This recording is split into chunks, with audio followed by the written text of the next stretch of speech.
اعوذ باللہ من الشیطان اللعین الرجیم بسم اللہ الرحمن الرحیم الحمد للہ رب العالمین والصلاة والسلام علی نبی الکریم وعلی آلہ الطیبین الطاہرین المعصومین المنتجبین ولعنۃ اللہ علی اعدائہم من الآن الی قیام یوم الدین آمین یا رب العالمین.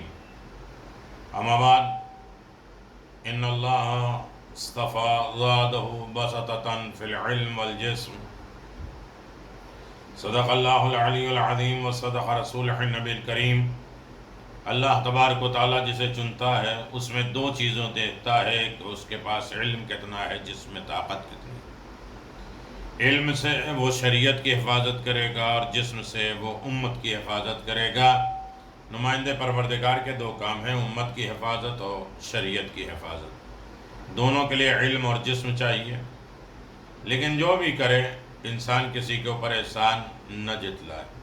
قرآن مجید اعلان فرما رہا ہے ان اللہ مع الذین اتقوا والذین هم محسنون. بے شک اللہ ان لوگوں کے ساتھ ہے جو متقی اور نیکی کرنے والے ہیں. امیر المومنین نے فرمایا عاتب اخا بالاحسان علیہ، اپنے دینی بھائی پر احسان کر کے اسے سرزنش کرو، اسے ہدایت کرو راہستہ. کسی کو برائی سے روکنا ہے تو اس کے اوپر پہلے احسان کر دو. بھلائی اور نیکی کا تعلق ان صفات اور کوالٹیز جنہیں خدا پسند کرتا ہے. جیسے کہ اللہ تعالیٰ نے ہم پر یہ احسان کیا ہے کہ ہم پر بھی لازم ہے کہ ہم بھی لوگوں پر زیادہ سے زیادہ احسان کریں. هل جزاء الاحسان الا الاحسان.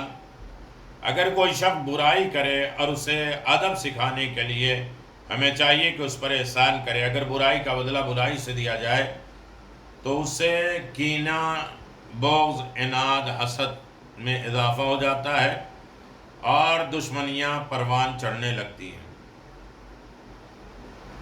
اللہ کے نیک بندے ہر دور میں یہ شیوہ رہا ہے، یہ طریقہ رہا ہے کہ اگر کسی نے انہیں سلام کیا تو وہ سلام کا جواب اس سے بہتر اور کامل انداز میں دیتے تھے. اگر کسی شخص نے ان کے ساتھ حسن سلوک کے لیے ایک ہاتھ اٹھایا تو وہ انہیں قریب بلا لیتے تھے، بہتر طریقے سے انجام دیتے تھے. انسانوں کے دل ہمیشہ ان سے محبت کرتے ہیں اور ان سے بھلائی کرتے ہیں. جب کوئی ایک انسان دوسرے انسان سے بھلائی کرتا ہے تو اس عمل سے شیطان کا چہرہ مجروح ہو جاتا ہے اور اس کا دل زخمی ہو جاتا ہے، اور اس کی خواہش ہوتی ہے کہ احسان کرنے والے کے دل میں اس کے احسان کو جتلائے. بہت سا اوقات انسان احسان کر کے جتلا دیتا ہے، بتلا دیتا ہے، لوگوں کو سامنے اسے اجاگر کرتا ہے، اس کے احسان کو تباہ اور برباد کرا دیتا ہے شیطان جب احسان کو انسان دوسروں کے سامنے بیان کر دے. احسان اس لیے نہیں ہوتا ہے کہ دوسرے کے سامنے ہم اسے رسوا اور ذلیل کریں. احسان کیا چیز ہے؟ اور پھر مولا عباس کا آپ کرم نوازی، ان کے احسانات کا احساس آپ کر سکتے ہیں. احسان کیا چیز ہے؟ جب مومن اچھے عمل کو اچھی طرح انجام دے تو خدا اس کے ایک نیک عمل کو 700 گنا کر دیتا ہے. یعنی جب نماز پڑھو تو رکوع سجدہ کو اچھی طرح سمجھ کر ادا کرو. جب روزہ رکھو تو حرام اور مکروہ سے بچو. جو اچھا عمل کرو اس کو ہر قسم کی برائی سے پاک صاف رکھو. مثلا ریاکاری، احسان جتلانے سے پاک رکھو. احسان یہ ہے کہ تم خدا کی عبادت اس طرح کرو کہ گویا تم خدا کو دیکھ رہے ہو، اور اگر یہ نہ ہو سکے تو اتنا سمجھ کر اچھے کام کرو کہ خدا یقیناً تم کو دیکھ رہا ہے. اللہ اکبر. رسول خدا نے فرمایا جن لوگوں نے نیکی کی اور ان کے لیے دنیا میں بھی بھلائی بھی ہے اور آخرت میں بھی اچھا ٹھکانہ، اچھا گھر ہے ان کے لیے. مشرک بھی اگر مشرک مرا اور دنیا میں نیکی کرتا رہا لیکن لوگوں کے کام آتا رہا تو ان کی اولاد کو فائدہ ہوگا، اور ان کی اولاد نہ تو رسوا ہوگی نہ محتاج ہوگی. کسی کے احسان کا انکار محرومی کا سبب بنتا ہے.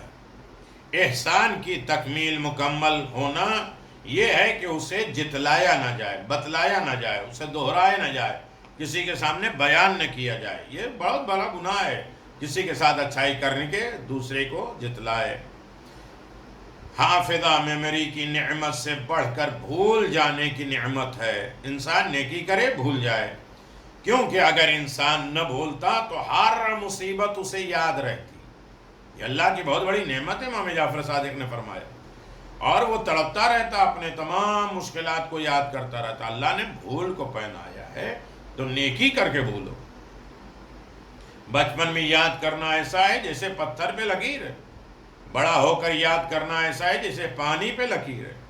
لہذا اب جو تم نے اچھا کام کیا ہے وہ بھول جاؤ، چھوڑ دو، اس لیے کہ آپ دیکھیے کہ احسان کا بدلہ احسان کیسے کیسے کیا گیا، کن لوگوں نے کیا اور کس عالم میں کیا۔ لہذا سب سے پہلے ہمیں احسان کے اعتبار سے زندگی گزارنا چاہیے۔ آپ دیکھیں کہ ہتھیلی پانی سے بھر کر اسے نکال دیا۔ ماہ رمضان کی 23ویں شب 1418 ہجری مسجد جواب الائمہ بابل کے محلے سادات میں آقائے ڈاکٹر حاج سید علی تبری وہ اپنا واقعہ بیان کر رہے ہیں، اظہار کر رہے ہیں کہ ایک شخص ایک نہر کے قریب وضو کرنے لگا، ہتھیلی میں پانی لیا اور پینے کی غرض سے اپنے لبوں پر لگانا چاہا، لبوں تک پہنچانا چاہا کہ حضرت جناب ابو الفضل عباس کی پیاس یاد آ گئی اسے، اور اس نے پانی نہیں پیا۔ جناب عباس کی پیاس یاد آ گئی، پانی نہیں پیا، نہر میں وہ پانی کو واپس ڈال دیا، پھینک دیا، اور اشکوں سے اس کی آنکھیں پر ہو گئیں، آنسو سے اس کی آنکھیں بھر گئیں۔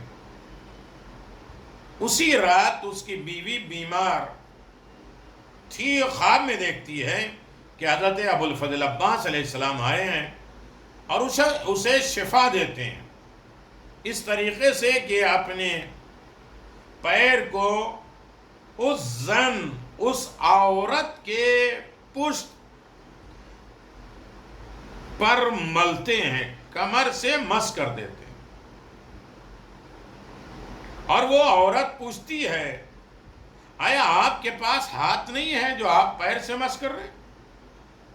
کہا میرے ہاتھ کٹ گئے نصرت دین میں، نصرت شریعت میں۔ عورت نے پوچھا کون ہے آپ؟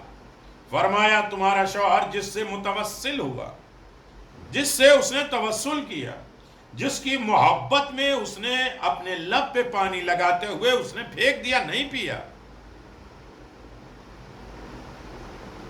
جس کی یاد میں وہ رویا، جس سے فریاد کیا، آنکھ میں آنسو آیا اور تمہارے لیے شفا کی دعا مانگ دی، تو میں آ گیا اس کو شفا دینے کے لیے۔ یعنی اس کا مطلب یہ ہے کہ محبت جناب ابو الفضل عباس میں اگر انسان گریہ کرے اور کوئی بھی نیک عمل جناب عباس کے لیے کام کرے تو جناب عباس اسے محروم نہیں رکھتے، جناب عباس اس کی مدد کرتے ہیں اور آواز دیتے ہیں اس نے ہم سے توسل کیا، اس نے ہمیں وسیلہ بنایا، تو ہم اس کی نصرت اور مدد کے لیے آ گئے۔ تم نے دریا پہ پہنچنے کے بعد پانی اٹھایا، پیا نہیں، پھینک دیا، تو میں تمہاری بیوی کو شفا دینے کے لیے، تمہاری آنکھوں میں آنسو آ گئے میرے غم کی وجہ سے۔ اللہ اس طریقے سے یاد ہے جناب ابو الفضل عباس، جناب عباس پہ کوئی کام نیکی کرنے کی ہمیں توفیق عنایت فرما، جناب ابو الفضل عباس سے توسل اور استغاثہ اور مناجات کرنے کی توفیق عنایت فرما۔ السلام علیکم ورحمۃ اللہ وبرکاتہ۔